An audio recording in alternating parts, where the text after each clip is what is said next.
तो आपके पास line X Y and M N intersect at O. एक लाइन एम एन है और एक लाइन एक्स वाई है, दोनों इंटरसेक्ट कर रही हैं ओ पर।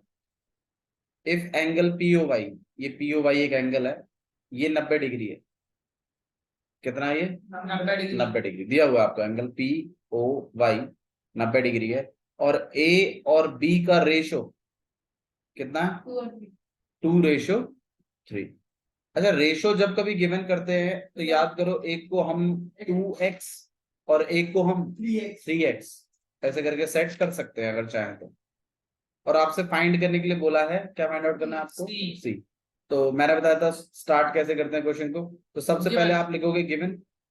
हाँ भाई, गिवन में क्या क्या चीजें हैं आपके पास वो बताइए। ए रेशो बी। एक तो आपके पास एंगल पी ओ वाई है, एंगल पी ओ वाई कितना है? 90 डिग्री।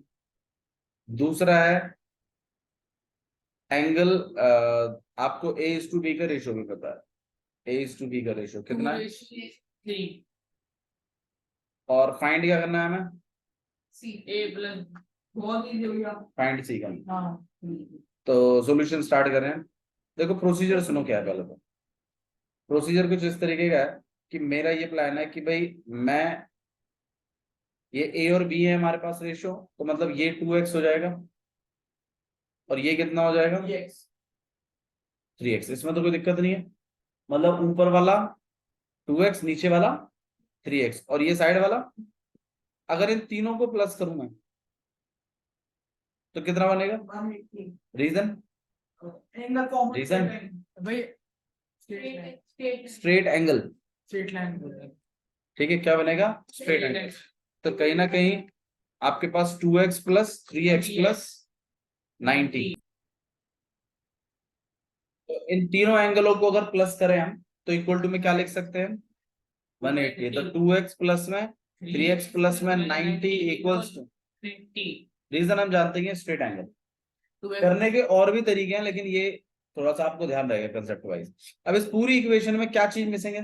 भैया एक्स। एक्स। क्या हम एक्स कैलकुलेट कर सकते हैं? जी आंसर है यस। तो ये हो जाएगा आपके पास 5x। 90 को तो ले आके माइनस कर लेंगे आप, 90 एक्स को अकेला कर देंगे, कितना हो जाएगा? 80। तो x 18 आ गया। ध्यान रखिएगा हमें c निकालना है। अगर मैं किसी तरीके से ये b निकाल दूं तो b प्लस c मिलाकर कितना हो जाएगा? ये एक सीधी लाइन है देखो। भैया वैसे कर सकते हैं। तो मेरा प्लान है कि मैं इस 3x को निकाल देता हूँ। 18 को इसमें मल्टीप्लाई किया तो 18 इंटू 3 कितना हो जाएगा आपके पास? 50। अब मुझे एक बात बताओ, ये b प्लस c कितना है? सी तो निकालना ही। हाँ हाँ, b प्लस c इक्वेशन बना रहा हूँ ना मैं। b प्लस c कितना है? 180। रीजन? Straight angle. दो एंगलों का प्लस है ये, लीनियर पेयर। b की वैल्यू कितनी है? 54। पूरी इक्वेशन में क्या मिसिंग है? इक्वल 180। क्या हम c निकाल सकते हैं? भैया 120। c को हम यहाँ छोड़ देंगे, यहाँ कितना जाएगा? 180 minus 54। That will be 126। c की वैल्यू कितनी आ गई आपके पास? कुछ इस तरीके का प्लान हम बनाएंगे। देखो मेरी बात सुनो, थोड़ा सा ना, अब कंसेप्ट बना लेते हैं कुछ चीजें। कंसेप्ट यहाँ पर कुछ इस तरीके का है कि अगर कभी भी आपको एक स्ट्रेट लाइन पर दो एंगल्स दिए हुए हैं, ठीक है, लेट इट बी ए और लेट इट बी बी, तो a plus B equals to, इससे बनती है एक इक्वेशन। ये इक्वेशन है, और इक्वेशन की खासियत होती है कि अगर उसमें एक चीज मिसिंग हो तो दूसरी आप निकाल सकते हो। अब अगर इसमें a पता है किसी तरीके से तो b निकाला जा सकता है, और अगर b पता है तो a निकाला जा सकता है इस इक्वेशन में डाल के। ठीक है, तो इक्वेशंस बनाना इस चैप्टर में बहुत इंपॉर्टेंट है। जो बच्चा इक्वेशन बना पाएगा वो चीजों को फाइंड आउट कर पाएगा, ठीक है, और कंसेप्ट समझ पाएगा। वरना रटने जैसा हो जाएगा ये बिल्कुल। रटना तो है नो डाउट, लेकिन कंसेप्ट भी बनाना साथ साथ। मैं वैसे नहीं कर सकते क्या, ए और बी को मतलब पहले करके और फिर बी और ए कर दूं? कैसे? जैसे ए और बी है उसे मल्टीपल अपोजिट। ए और बी वर्टिकल अपोजिट नहीं है, ए और बी आपके वर्टिकल अपोजिट्स नहीं है।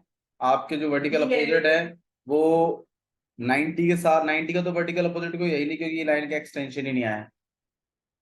आता तो हम वर्टिकल अपोजिट सोचते भी इसके बारे में। हाँ भाई, कौन सा? बी। बी किसका वर्टिकल अपोजिट बताऊं? इसका? ये एंगल भी नहीं पता आपको तो कहाँ पता है? अगर ये पता हो जाता तो ठीक है, हाँ वर्टिकल अपोजिट से कर भी लेते। ये भी मिसिंग है, ये भी मिसिंग है। निकल तो गया बी 54 आने बी 54 है, हाँ ये 54 आ गया। फिर ये और ये प्लस करके लीनियर पेयर, हाँ तो लीनियर पेयर डायरेक्टली इसके साथ भी तो बना ही रहे हैं हम, ये सीधी लाइन ही तो है। तो लीनियर पेयर आप इसी के साथ बना लीजिए, बी और सी। इसमें से बी निकाल लीजिए क्लियर कट, तो क्या निकल जाएगा आपके पास? सी भी लीनियर पेयर की इक्वेशन से। नवीन क्या सोता रह गया था क्या? पानी पिलाओ भाई इसको।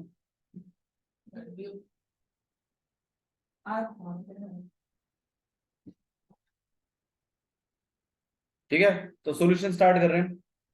सबसे पहला आपका सॉल्यूशन में कुछ इस तरीके से होने वाला मामला कि सबसे पहले आपके जो रेशियोज हैं इनको आप एंगल बनवाइए। तो आपको गिवन था यहाँ पर कि ए और बी का रेशियो कितना है, ये बात आपको क्या है? गिवन है। अब गिवन है तो ए इज टू बी का रेशियो कितना है? 2:3। तो आप ही बता दीजिए ए की वैल्यू कितनी हो जाएगी 2x 3x 3x और बी की वैल्यू कितनी हो जाएगी? 3x इन दोनों कॉमन रेशियो x हो जाएगा। ठीक है, इसके बाद मुझे एक बात बताइए, बी और सी का प्लस सॉरी एक इक्वेशन बनाएंगे हम इससे, ए बी और इस वाले से। तो हम यहाँ पे लिख रहे हैं कि एंगल पीओवाई प्लस ए प्लस बी मिलाकर रीजन स्ट्रेट एंगल्स। एंगल पीओवाई कितना है? 90। ए कितना है? 2x। बी कितना है? 3x इक्वल 180 5x इक्वल 90 तो यहाँ पे 90, यहाँ हो जाएगा आपके पास 5x इक्वल 180 डिग्री। यहाँ पे 5x को अकेला कर दिया हमने, 90 180 माइनस 90 कितना हो जाएगा? 90 x को अकेला कर देते हैं, 90 अपॉन में 5 काट पीट के कितना आ गया? तो x की वैल्यू कितनी आ गई? 80।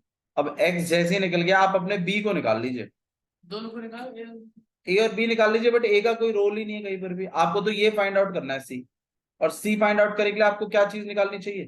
b, तभी तो लीनियर पेयर की इक्वेशन बनेगी। आप करने को a भी फाइंड आउट कर सकते हो, वो आपकी चॉइस है। आप इवन ये भी कर सकते हो, मैं तो आपको कहूंगा a निकाल कर, अब याद करिए यार, ये पूरा एंगल मेरे ख्याल से इस पूरे एंगल का वर्टिकल अपोजिट है जो आपका सी है, ऐसे भी कर सकते हैं। पर सबसे इजी वे यहां पर यही है कि आप x निकाल लीजिए, x से आपका b निकल जाएगा। तो b कितना है भाई आपके पास? x निकल चुका है हमारे पास, ठीक है। b आपके पास 3x है, तो 3 इंटू 18 कितना हो जाएगा भाई? 54। अब b को यूज कर लीजिए, b plus C equal to में 180 रीजन लीनियर पेयर है। Linear pair. क्या है ये? Linear pair. One of the important question है ये एग्जाम में जो आ जाता है। b की वैल्यू कितनी है? 54। c को अकेला कर रहे हैं, 180 माइनस 54 कितना हो जाएगा भाई? 120। तो c आपके पास कितना होगा? एनसीईआरटी चल रही है, तभी तो एनसीईआरटी खत्म करके फिर ये कुछ अलग चालू करेंगे, या तो आरडी या तो एमएल अग्रवाल या ऐसा कुछ करेंगे। इसी चीज के लिए तो बुलाया बाबू, लेकिन नहीं तो पता है फिर एनसीईआरटी होती है, फिर नंबर नहीं आते, फिर हमें मतलब दिक्कत होगी। आपको भी बुरा लगता है कि भाई पढ़ रहे हैं फिर भी नंबर नहीं आ रहे, इसलिए कह रहा हूँ थोड़ा सा 15 दिन है, आप थोड़ा सिंसियरली पढ़ लीजिए, ठीक है।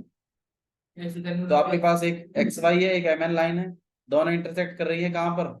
ओ पर। एंगल पीओ वाई कितना है? 90। और ए इज टू बी का रेशियो दिया हुआ था आपको, ये ए और बी का रेशियो डायग्राम आपको गिवन है इस क्वेश्चन में। और फाइंड आपको क्या करना है, सी। सी यहाँ नीचे की तरफ है, ये निकालना है। तो हमने क्या प्लान बनाया था कि भाई हमें हमें क्या दिया हुआ है, रेशो A:B का। अब A:B का अगर आपको रेशो दिया हुआ है तो A कितना हो जाएगा आपके पास 2x, B कितना हो जाएगा 3x। डन। फिर जैसे ही A:B का रेशो आपको मिल गया 2x और 3x, फिर आपने क्या करना है कि इन तीनों को यूज करते हुए इक्वेशन बना लेनी है, क्योंकि ये 2x हो जाएगा, ये क्या हो जाएगा 3x, और ये क्या रहेगा 90। पूरी इक्वेशन में एक ही चीज मिसिंग होगी, x। जैसे हम कैलकुलेट कर देंगे तो आपके पास कुछ ऐसा बनेगा कि भाई angle POY A + B = 180 reason straight angle. अब एंगल POY तो 90 है, A और B का रेशियो कितना है 2x और 3x। पूरी इक्वेशन में एक ही चीज मिसिंग है, x। वो x हम कैलकुलेट करते ही हम b की वैल्यू निकाल देंगे, क्योंकि b और c आपस में लीनियर पेयर बना रहे हैं। b निकलते ही क्या निकल जाएगा आपके पास c, क्योंकि ये हमने कंसेप्ट पढ़ा हुआ है कि एक लाइन पर अगर दो एंगल हैं और अगर एक क्लियर हो जाए तो दूसरा निकल सकता है 180 करके, दोनों से इक्वेशन बना के लीनियर पेयर की। अब इस पूरी इक्वेशन में हमने सॉल्व किया तो हमारी x की वैल्यू कितनी बैठी 18। x निकलते ही मैंने किसकी वैल्यू निकाल दी, b की। किसकी वैल्यू निकाली मैंने, b की। b = 3x था, 18 3 कितना बना दिया 54। अब जैसे b निकला फिर मैंने b और c की क्या बना ली इक्वेशन, तो b + c = 180। रीजन b आपको पता ही था 54 है, c आपने अकेला कर दिया, c कितना बैठ गया आपके पास 126। अरे ये बोलो यहां तक समझ में आया कि नहीं आया, पक्का श्योर, आगे बढ़ाएं। ठीक है चलिए आगे देखते हैं। फर्स्ट और सेकंड के बाद एक बार क्वेश्चन नंबर 6 कर लेते हैं, काफी कंसेप्ट बनेगा आपका इस क्वेश्चन से। ठीक है तो देखिए, मतलब कंसेप्ट बिल्ड करना है। आपने दो कंसेप्ट सीखे अभी तक। पहला, एक तो आपने कंसेप्ट सीखा है कि अगर एक लाइन पर बहुत सारे एंगल्स हैं, 3 रिलेटेड भी, और अगर ये सारे एंगल्स में से कोई भी दो एंगल पता है तो तीसरा निकाल सकते हैं। मान लीजिए ये पता है आपको 60, ये पता है 40, तो ये निकाला जा सकता है। कैसे, इन तीनों को एक इक्वेशन में डाल के, इन तीनों की एक इक्वेशन बनती है। इक्वेशंस का पर्पस समझिए क्या है। इक्वेशंस का एक पर्पस होता है, पर्पस ये होता है कि आपके पूरी इक्वेशन में मान लो कोई बात लिखी है जैसे 2x + 5 = 7, ये हो इक्वेशन आपके पास। इस पूरी इक्वेशन में अगर कोई एक चीज मिसिंग है ना तो कैलकुलेट की जा सकती है। क्या करी जा सकती है, कैलकुलेट कर सकते हैं हम इस चीज को। मतलब पूरी इक्वेशन, देखो ये कंसेप्ट है, प्लीज इसको जो बच्चा सीख गया वो यकीन मानिए इस चैप्टर में महारत हासिल कर सकता है। पहले समझिए इक्वेशन का यूज क्या होता है। इक्वेशन का यूज ये होता है कि आप दो चीजों को इक्वल इक्वल में जब रखते हैं तो पूरी इक्वेशन में अगर कोई एक चीज मिसिंग है तो कैलकुलेट हम उसको कर सकते हैं। जैसे इस इक्वेशन में जो मैंने लिखा है इसमें क्या मिसिंग है, x। हम इसमें से x कैलकुलेट कर सकते हैं, चिंता मत करिए। कैसे करेंगे, इस 5 को उधर भेज देंगे हम, 7 - 5, और यहाँ पे हो जाएगा 2x, यहाँ हो जाएगा 2 और यहाँ हो जाएगा 2x, x की वैल्यू आएगी 1। देखो निकल गया ना ये 1। इसी तरीके से अगर मान लीजिए 3 एंगल है, angle 1 plus angle 2 plus angle 3 मिलाकर 180। अब एंगल 1 मान लीजिए 60 है, एंगल 2 मान लीजिए 40 है, और एंगल 3 पता नहीं है, और इक्वल टू 180। अब आप ही बताइए इस पूरी इक्वेशन में क्या चीज मिसिंग है, एंगल 3 तो मिसिंग है। तो निकाल सकते हैं ना एंगल 3 भी बड़ी आसानी से। 60 + 40 100 प्लस एंगल 3 इक्वल टू में, और एंगल 3 को अकेला कर दिया, यहाँ पे 180 माइनस 100 दैट विल बी 80। तो एंगल 3 कितना आ गया 80। देखो निकल गया। मैं तो कह रहा था निकाल सकते हैं, अकेला एंगल करके निकाला जा सकता है। ठीक है, इसके बाद फिर एक चीज और भी आपने सीखी कि अगर एक स्ट्रेट लाइन पर दो एंगल्स हैं और इसमें से अगर एक पता है और अगर एक मिसिंग है तो भी निकाला जा सकता है, क्योंकि हम दोबारा इक्वेशन फॉर्मेशन करेंगे। तो आपने दो इक्वेशनें सीखी हैं। पहला, एक स्ट्रेट लाइन पर कितने भी एंगल्स हो उनको प्लस करके हमेशा 180 बनता है, रीजन होता है स्ट्रेट एंगल। एक इक्वेशन तो आपने इससे बनानी सीखी है, एक इक्वेशन आपने इसकी और सीखी है लीनियर पेयर की। किसी सी की है लीनियर पेयर। लीनियर पेयर में क्या होता है, ये एंगल ए है, यहाँ पे एंगल बी है, तो आप लिख सकते हो ए प्लस बी इक्वल टू में 180। इसमें ये क्लियर है आपको, मान लीजिए यहाँ पे ये 60 है और ये निकालना है, तो बिल्कुल दो को प्लस करके 180 बना के इक्वेशन बना दो। इसमें से एक में तो वैल्यू डल जाएगी आपकी, और पूरी इक्वेशन में एक ही वेरिएबल मिसिंग होगा, और वो हम कैलकुलेट कर देंगे। 180 माइनस,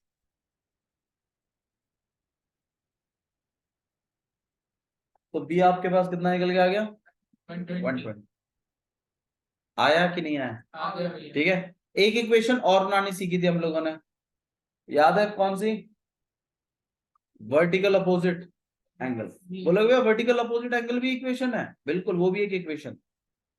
मतलब आप इस चैप्टर में सीख रहे हैं इक्वेशंस फॉर्मेशन, उसमें से वैल्यूज निकालना सीख रहे हैं। और जैसे मान लीजिए दो लाइनें क्रॉस हुई, तो अगर मान लीजिए ये एंगल पता है आपको, तो ये कैलकुलेट कर सकते हैं आप।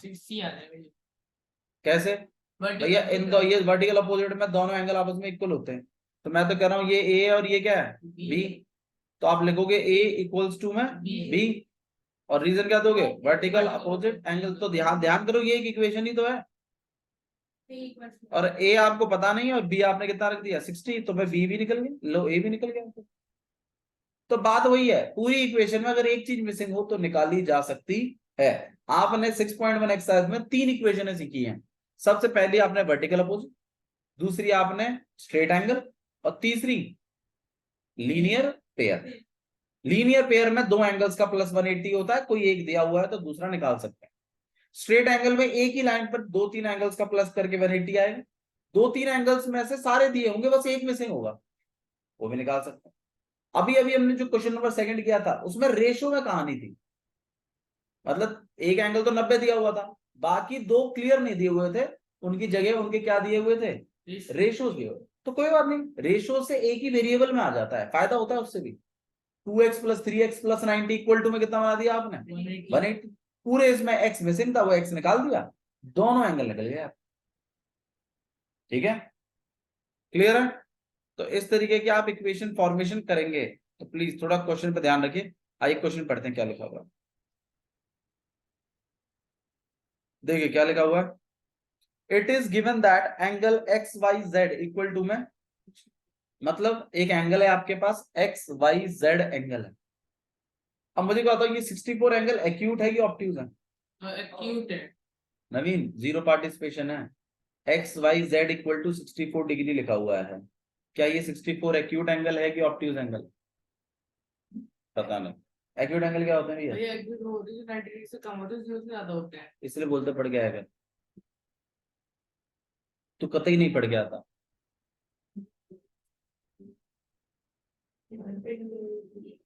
अरे भैया घर पर रहो, पढ़ो यार, अब बहुत लेट आ रहे हो तुम यार।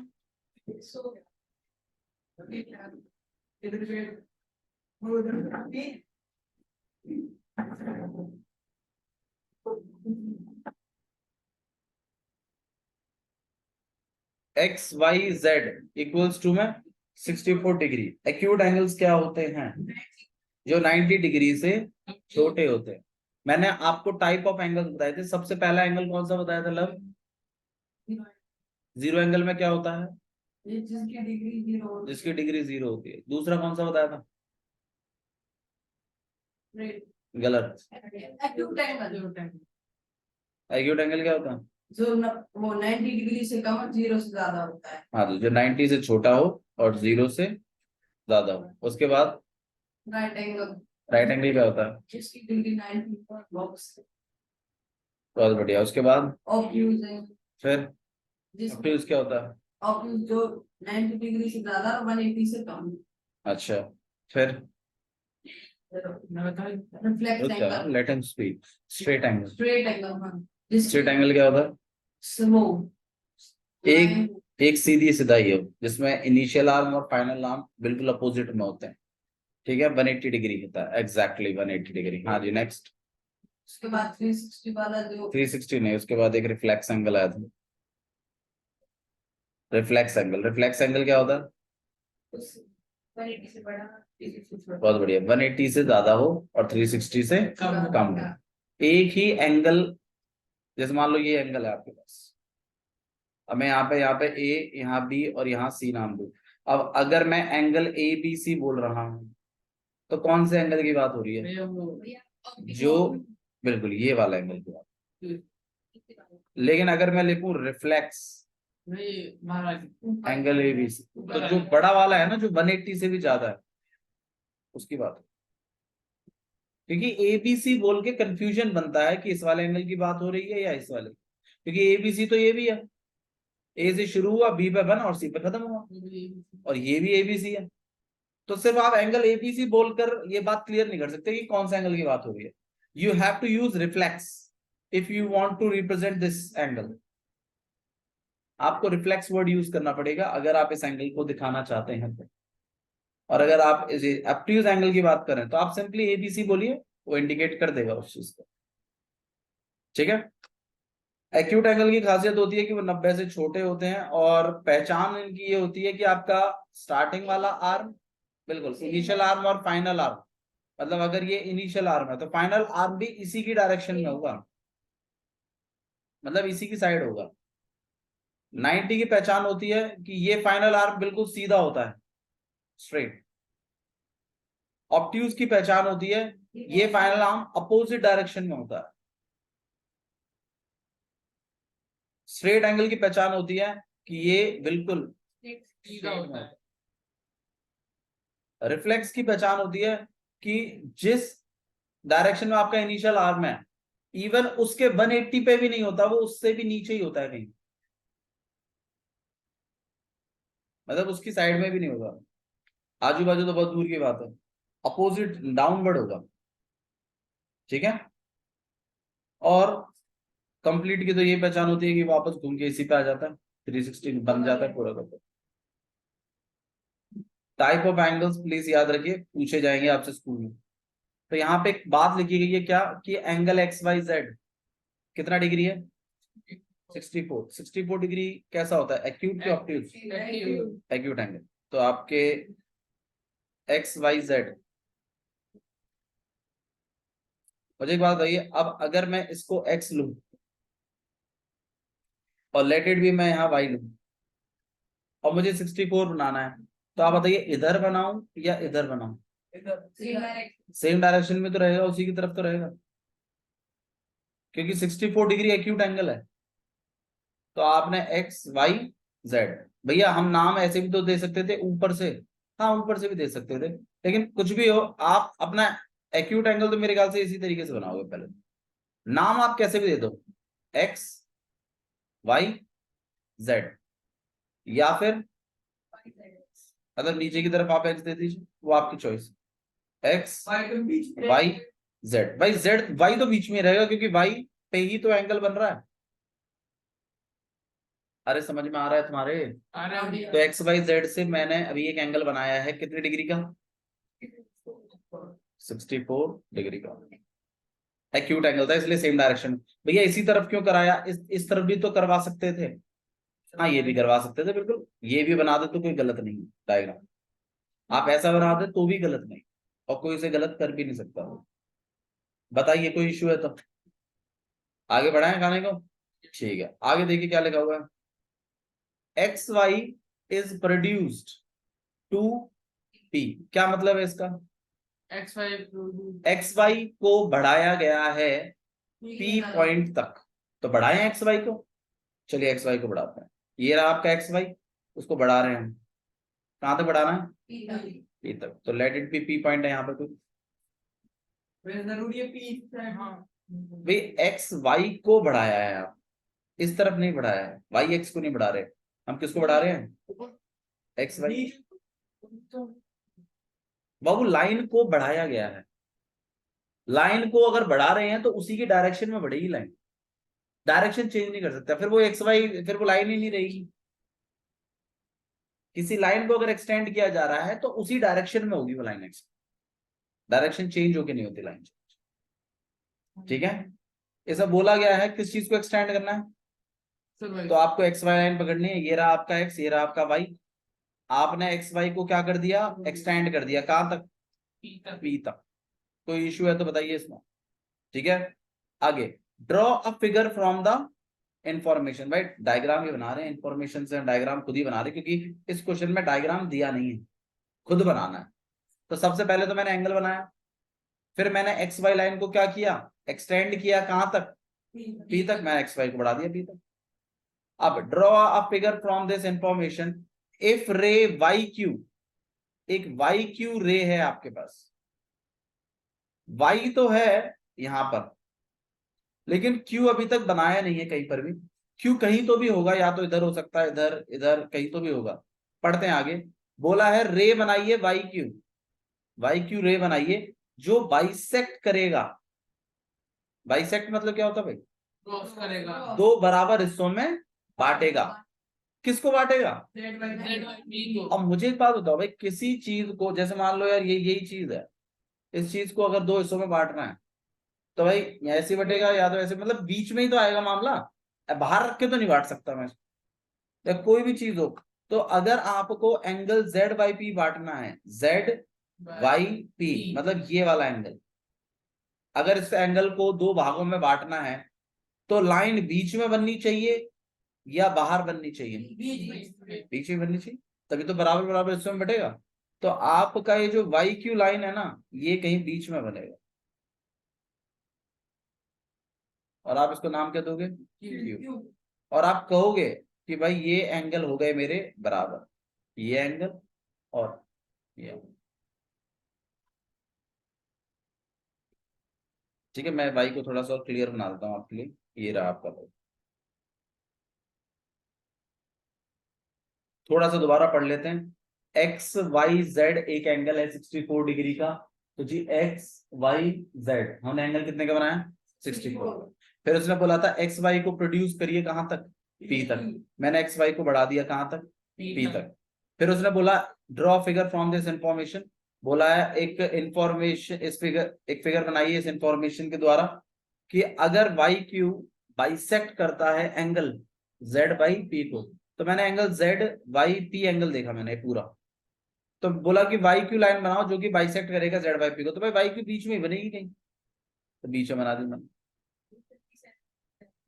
अब भाई बात यहां पर यह है कि ये वाला एंगल और ये वाला एंगल इक्वल है, क्योंकि बाइसेक्ट कर रहे थे ना, तो इक्वल है। नहीं दे रखा है ना बाइसेक्ट, ठीक है। तो ध्यान रखिएगा, अगर मतलब ये अगर एक्स है तो यार ये भी कितना है, एक्स। ये ए है तो यार ये भी ए है, मतलब बराबर है। अब फाइंड क्या क्या चीजें करनी है आइए देखते हैं। एक तो एक्स वाई क्यू निकालना है, एक रिफ्लेक्स क्यू वाई पी। मैंने रिफ्लेक्स निकालना भी सिखाया है आपको।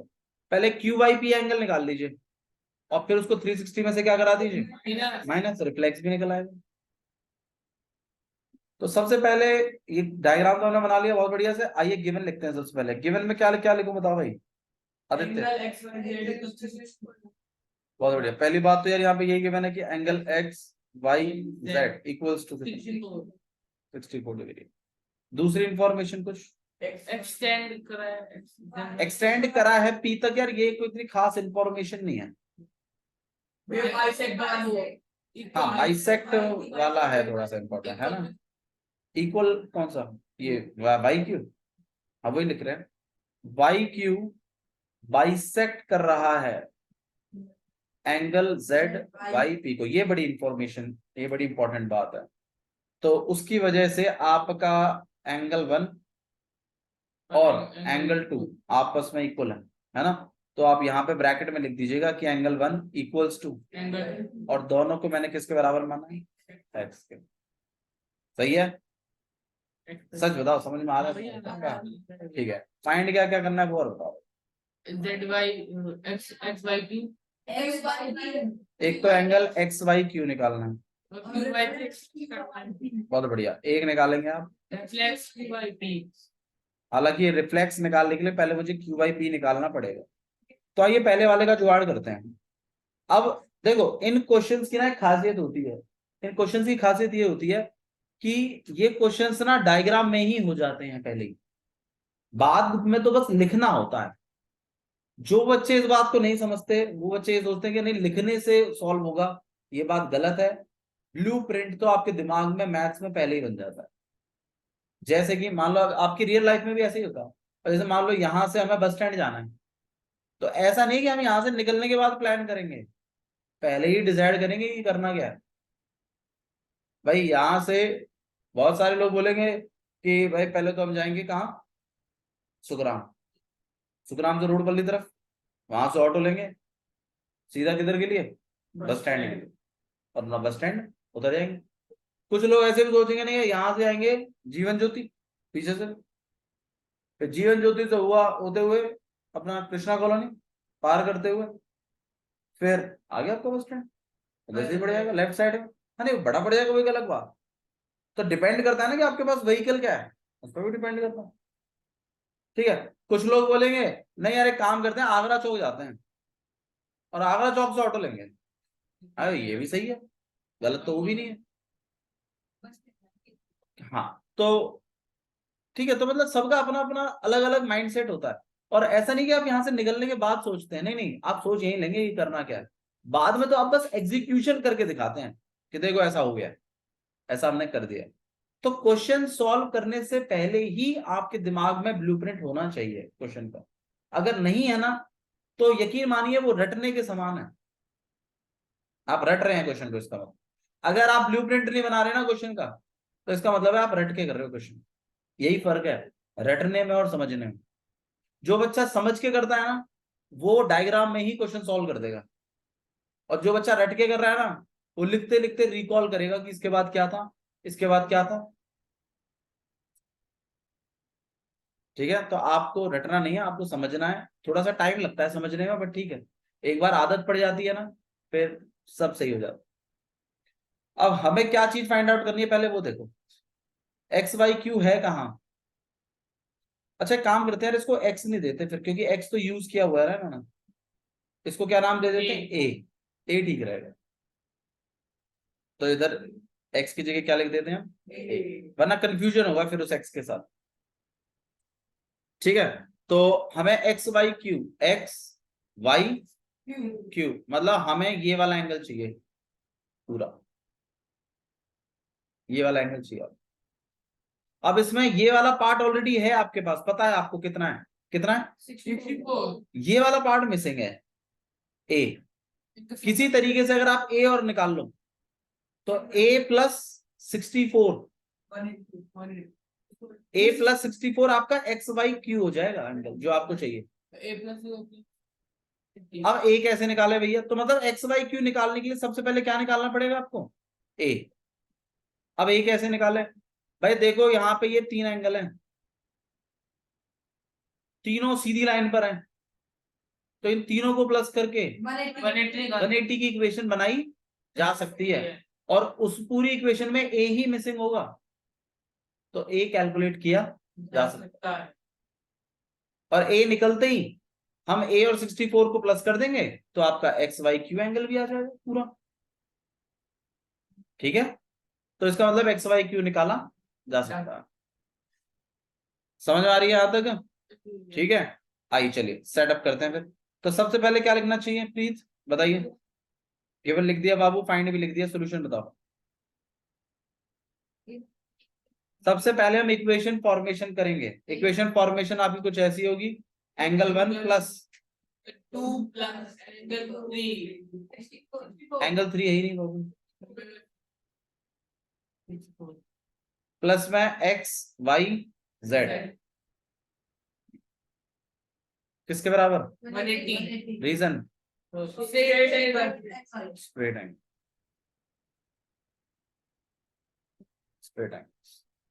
एंगल 1 कितना है, एंगल 2 कितना है, X Y Z 64 equal to 180 पूरी इक्वेशन में क्या मिसिंग है, कैलकुलेट कर सकते हैं। ए प्लस ए हो गया, 64 को मैं पल्ली तरफ भेज रहा हूँ, 64 कितना हो जाएगा ये 6 सिक्स हो जाएगा। हाँ 165 ए को अकेला कर रहे हैं 58, आधा कर दिया ना, 5 से काटेंगे तो 10 बार पे और 8 बार पे 16, 58।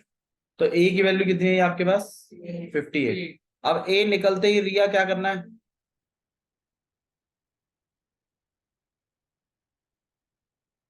ए क्यों निकाला है हमने आदित्य? ताकि भैया हमारा वो आ जाए एक्स वाई क्यू एंगल निकाल सके हम इसमें, ताकि हम 64 में रिफ्लेक्स नहीं यार, एक्स वाई क्यू एंगल निकालना है हमें, मेन तो यही था हमारा। अब ये एक्स वाई क्यू में ए फंस रहा था, इसलिए ए निकाला पहले। अब ए जब निकल गया तो अपना काम करो ना, जो बोल जिसके लिए तुम लाए हो उसे को। अब क्या लेके आए हम लोग? हम लाए हैं एंगल एक्स वाई क्यू के लिए, जेड नहीं है, एक्स वाई क्यू। कितना हो जाएगा आपके पास? a plus 64। a कितना है? कितना हो जाएगा आपके पास? 122 डिग्री। तो आपके पास एंगल एक्स वाई, इसको हाईलाइट कर लीजिए क्योंकि आपसे पूछा गया है। अब नेक्स्ट क्वेश्चन और भी आपसे कुछ पूछा उन्होंने, रिफ्लेक्स पूछा है क्यू वाई पी का। तो क्यू वाई पी ये वाला एंगल, भाई इसकी वैल्यू भी तो ए ही है, तो इसकी वैल्यू तो निकली पड़ी है 58, पर इसका रिफ्लेक्स निकालना है। 360 - 58 कर लेंगे, तो इस बात को लिखते हैं। तो हम लिखेंगे कि भैया एंगल कितना है? Q Y P. क्या लिखेंगे इसको? Angle Q Y P equals to में एंगल 2, या फिर इक्वल्स टू में ए, और ए की वैल्यू ऑलरेडी कितनी है? 58। अब आपको तो रिफ्लेक्स निकालना है इसका। Reflex angle Q Y P equals to में कितना? 360 माइनस कितना आ जाएगा?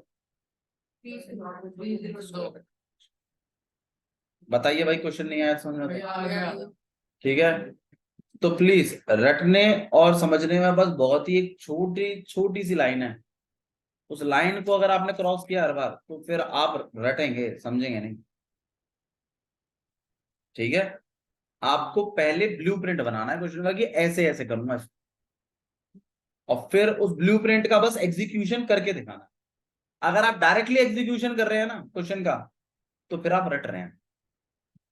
आपके पास ब्लूप्रिंट होना चाहिए पहले कि ऐसे ऐसे करेंगे काम, और वो ब्लूप्रिंट आप समझा पाओ किसी को, उससे और इंप्रूवमेंट होता है समझने में। जैसे मैं आपसे पूछूं, आप इस क्वेश्चन कैसे करोगे? भैया ये एंगल 1 एंगल 2 है, ये दोनों बाइसेक्ट कर रहे हैं, दोनों को ए बना लेंगे। फिर आपके पास भैया जब ए बन जाएंगे तो पूरी एक इक्वेशन बना लेंगे, उस पूरे में ए मिसिंग होगा, ए निकाल देंगे। ए निकलते हमें जो एक्स वाई क्यू चाहिए उसमें ए आएगा, ए प्लस 64 करके भैया वो एंगल निकाल देंगे। ठीक है, मतलब समझाना आना चाहिए, सिर्फ ऐसा नहीं कि भैया करवा लो, समझा नहीं सकते, वो भी प्रॉब्लम, वो भी आप फिर रोड लर्निंग में चले जाते हो, वो भी एक गलत अप्रोच है। ठीक है, तो ये कुछ 2 क्वेश्चन, 3 कितने कराए? 3 2 ही कराए। ठीक है, तो ये क्वेश्चन आप प्रैक्टिस करके आइए अच्छे से। ठीक है, और बाकी करवा दो। ठीक।